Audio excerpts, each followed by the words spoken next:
Hello everyone, thanks for watching Devotionables. Devotionables are brief devotions for busy people. Today we're in the book of James, James chapter 1, verses 19 and through 21. James writes, "Dear brothers, my little brothers, my dearest brothers, take note of this, know this, everyone should be quick to listen, slow to speak, and slow to become angry. Because anger does not produce the righteousness that God requires." Today we're getting to a little meddling, only I'm going to meddle with myself. Have you ever known an angry person? Sometimes they can be explosively angry, or just constantly badgering others. I think that each of us can think of somebody in our minds that just comes up right away that says, man, that's an angry person. It was just a couple years ago I realized for me that I was an angry person.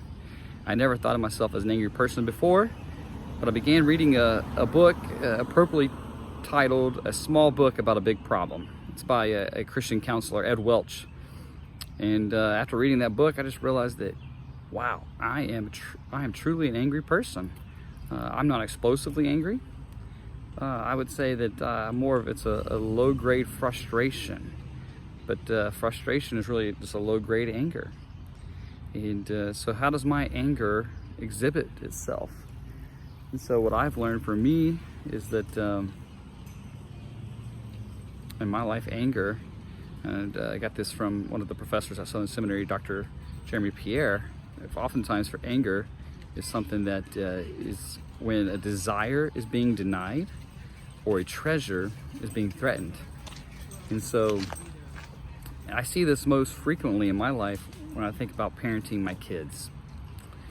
A treasure that is threatened is I often want ease. I want to parent them with easiness. I just want to be able to say something one time, a couple times maybe even, but not just always having to go back and saying the same thing. Do this, do that, don't do that, don't touch that. So for me, and I feel this anger rising up, and it's not explosive, but on the inside, it's just as deadly to my soul. The other way I see it is I have a desire that my girls walk with God. And so I get angry when they are disobeying because I'm afraid that perhaps they won't walk with God. And so I'm very tempted then to just put down the hammer, put down the rules, and raise a couple of Pharisees. And so that's just an insight to my heart of one of the issues that I struggle with anger. But anger really is because I get angry because at the center of it, I am building up my own kingdom. I'm putting demands upon others that God maybe does not put on them, probably doesn't put on them. I think we oftentimes could say, well, there's a righteous indignation, but if we're honest, how often are we really expressing the righteous indignation of God? Or are we really just offended that somebody's not meeting our wishes or demands? So how do we deal with anger? Well, I think a couple of things that come to mind, and they're not profound. They're simple, but not easy. One, pray. Ask the Lord to help us. Lord, help me not to be angry. Your word tells me not to be angry. When James says be quick to listen, slow to speak, to me it has this, I need to be others-centric.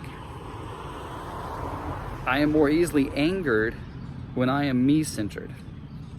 And so if I'm self-sacrificing, giving deference to others, I'm less easily angered. He follows that up. It says, let the word be implanted in your soul with meekness. It's able to save your soul. So we come to the word, and it gives us a different perspective, reminding us that we are not God. We're not building up kingdoms for ourselves here on this earth.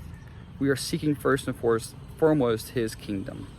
So let's seek the kingdom of God first today and fight against the sin of anger.